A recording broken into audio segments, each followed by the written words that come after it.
안녕하세요. 커피와 독서를 사랑하는 안중호입니다. 제 연구실에 이번에 새로 구입한 커피 머신을 설치하면서 받은 첫 인상과 간단한 제품 소개를 해볼까 합니다. 저는 커피를 엄청 좋아해서 하루에 5잔에서 6잔 이상 마십니다. 연구실에 두고 에스프레소를 내려 마실 머신을 구입하려고 인터넷과 유튜브를 열심히 뒤진 끝에 좋은 모델을 발견했습니다. 80년 역사를 지닌 호주의 가전제품 브랜드인 브레브리에서 나온 오라클 터치 모델입니다. 보시는 것처럼 브레브리에서 나온 머신의 종류는 여러 가지가 있는데요. 우리나라에서 제일 많이 팔린 바리스타 익스프레스를 살까? 아니면 비교적 가장 최근에 나온 머신인 바리스타 프로를 살까 고민하다가 따뜻한 라떼를 만들기 위해서는 싱글보다는 듀얼 보일러가 더 낫지 않을까라는 생각에 객기를 부려서 구입하였습니다. 호주에서 직구로 구입했는데 아무래도 저렴하게 샀지만 첫 번째, 호주의 전원 단자와 우리나라의 단자가 다르고 둘째, 전기가 호주는 230V 50Hz인데 반해 우리나라는 220V 60Hz라서 직구 제품을 그냥 사용하게 되면 워터펌프에 무리가 오고 심지어 커피 맛이 별로라는 인터넷 정보들을 믿고 주문 후 우리나라 전력 상황에 맞추어 변경하였습니다. 전원과 워터펌프를 교체하는 것이 나을지 안 해도 전혀 상관없는지는 제가 전기 분야는 아는 것이 없어서 그냥 패스하겠습니다. 제품은 튼튼하게 배송되었습니다. 제 연구실에 잡동사니가 많아서 좀 지저분하네요.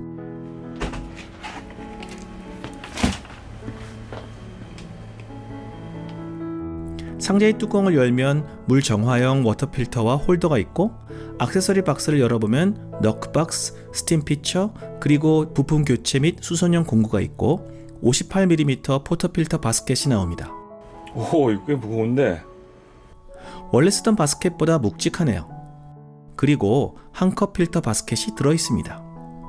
본체는 비닐로 꼼꼼하게 포장되어 있습니다. 커피빈 호퍼에는 원두 280g이 저장됩니다. 보통 원두를 100g, 200g 단위로 사시죠? 그러니까 괜찮을 것 같습니다.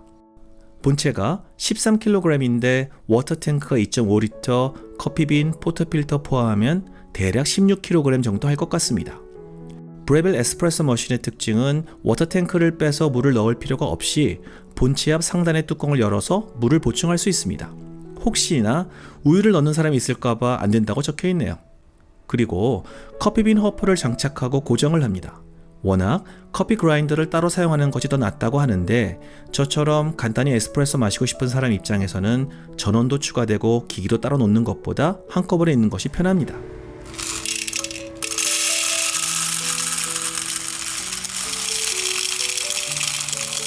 기기를 켜놓으면 예열이 되어서 유지됩니다. 우측 상단에는 잔을 놓게 되어 있는데 잔을 데우기 위해서 뜨끈뜨끈합니다. 아래 물받이 통의 뚜껑을 열어보면 가운데 스위치가 있어서 스위치를 돌려서 풀면 머신이 쉽게 움직이고 닫으면 고정이 됩니다. 만약에 뒤를 돌려서 워터탱크를 청소하거나 머신을 잠시 옆으로 이동시킬 때 편리하겠네요. 물받이 통에 커피 등이 많이 쏟아지면 비워달라는 표지판이 있습니다. 그리고 안쪽에는 머신을 수리하거나 청소할 때 사용하는 공구들을 넣어 놓을 수 있는 수납 공간이 있습니다. 항상 이런 공구들을 어딘가에 보관하다가 막상 사용하려고 하면 어디에 있는지 찾는 경우가 많은데 유용할 것 같습니다. 워터탱크는 뒤에 있습니다. 물 용량은 2.5L니까 꽤 큽니다. 스타벅스 기준 아메리카노 톨 사이즈가 355ml니까 대략 7잔 정도 만들 수 있는 양이네요. 물탱크를 열어보니 구입한 업체에서 넣어준 커피 원두와 탱크 세척용 액세서리 그리고 에스프레소용 계량컵이 들어있습니다. 저는 처음에 워터탱크 안에 아무것도 없는 줄 알고 앞에서 물을 넣었는데 많이 넣었으면 곤란할 뻔했습니다. 워터필터는 3개월 정도 사용할 수 있도록 되어 있습니다. 지금 7월이니까 9월까지 쓰고 갈아야겠네요. 일단 워터필터 가격부터 알아봐야겠습니다. 워터필터는 홀더에 장착해서 탱크에 꽂아주면 됩니다. 이제 최소 3개월 동안은 뒤의 워터탱크를 열어볼 일은 없겠죠.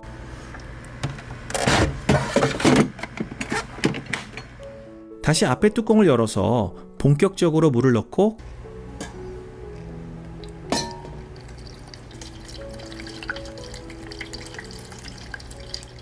기기를 켰습니다. 사용하는 물의 종류에 따라 세팅값을 정해주게 되어 있습니다. 저는 정수기 물을 사용하는데 보시는 것처럼 제일 약한 연수보다는 하나 높은 값이네요. 기본이 저렇게 세팅되어 있는 것을 봐서 대부분의 물들이 정수기 물과 같은가 봅니다. 아무래도 터치 화면이다 보니까 설정 등이 훨씬 더 간단합니다.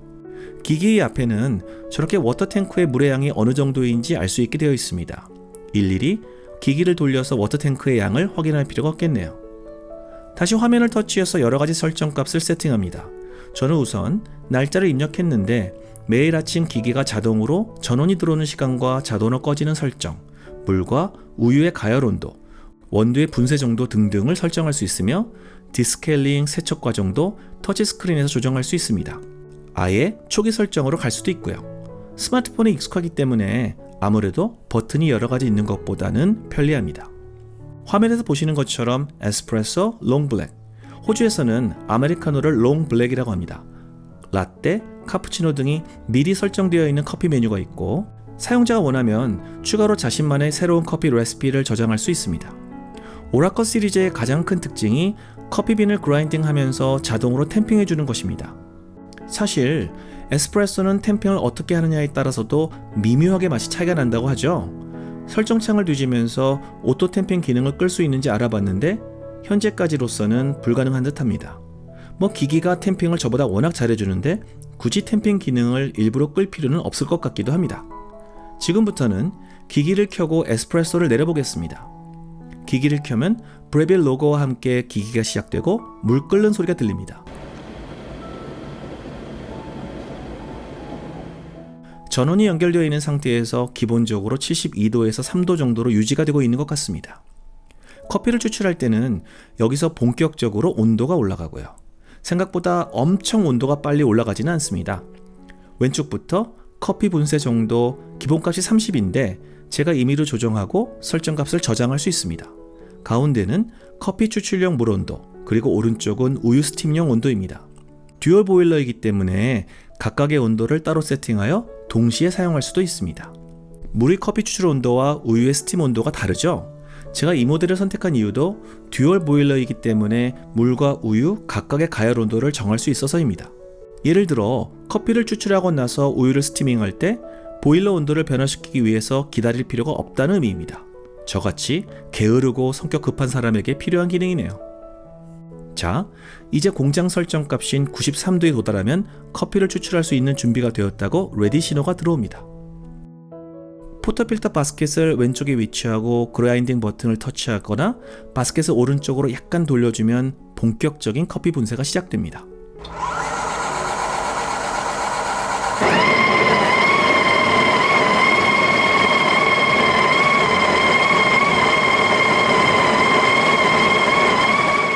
커피 분쇄가 끝나서 바스켓에 담기면 다음부터는 오토 탬핑이 시작됩니다.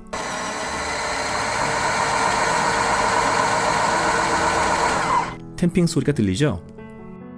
이제 바스켓을 추출부에 옮기고 잘 고정시킨 다음 컵을 위치시키고 추출 버튼을 누르면 대략 8초 정도 시간이 지난 다음 본격적인 에스프레소 추출이 시작됩니다.